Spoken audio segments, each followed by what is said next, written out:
nandito po pala kami sa labas. Ayan, ayan po ang masjid, likod ng bahay ni Amo. Ayan po guys, naglalakad po kami guys kasi po may hinahanap po yung kasama natin na gamot. Kaya hinahanap namin kung saan po pwedeng makabili nun. Kaya sa sobrang init guys, tinitiis natin para lang po makainom ng gamot ang ating kasama.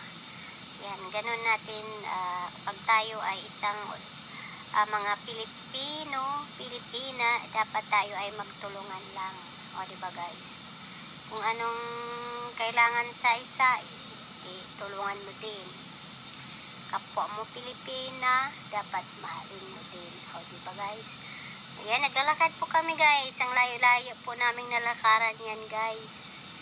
Ayan, ayan po ang masjid. Sa likod pala po yan ang bahay ni Amo. Ayan po. Ayan, ang tahimik. Madilim na pala kami naglalakad niya, no? Ayan, sinamahan natin yung kasama natin, guys, kasi kawawa naman din po siya, na siya lang isang maglalakad, o, diba? Kaya sinamahan natin, guys. Habang naglalakad tayo, kukuha tayo ng video para may content tayo, o, diba? Ayan ang linaw-linaw ng daanan guys. Kaya yan tingnan mo yung mga sasakyan. Hindi masyado siya traffic. Ayan, lakad pa more. Ayan ang sasakyan, tawid tayo niyan guys, tawid. Diba? Ang daming sasakyan. Kakatakot kailangan silip ka sa kabila, silip ka sa kabila, silip ka sa harap. Diba guys?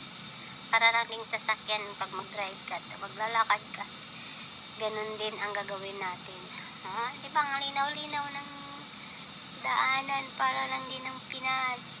Pero sa totoo lang guys, mas magandang maglakad dito sa Saudi kaysa Pilipinas. Kasi yun sa Pilipinas nakakatakot pag lalakad ka ng gabi.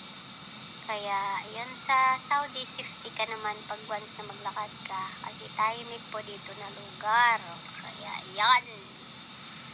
Yan, lakad-lakad po more. Mga sasakyan guys, ang dami. Ayan, layo na po tayo dyan sa bahay ni Amo. Kaya yan, mainit sobra yan guys, kahit madilim. Wala nang araw, pero sobrang init pa din. Pero tiisin lang natin. Ayan, may sasakyan bago tatawid. Alasin muna yung sasakyan bago tatawid guys. Ayan po.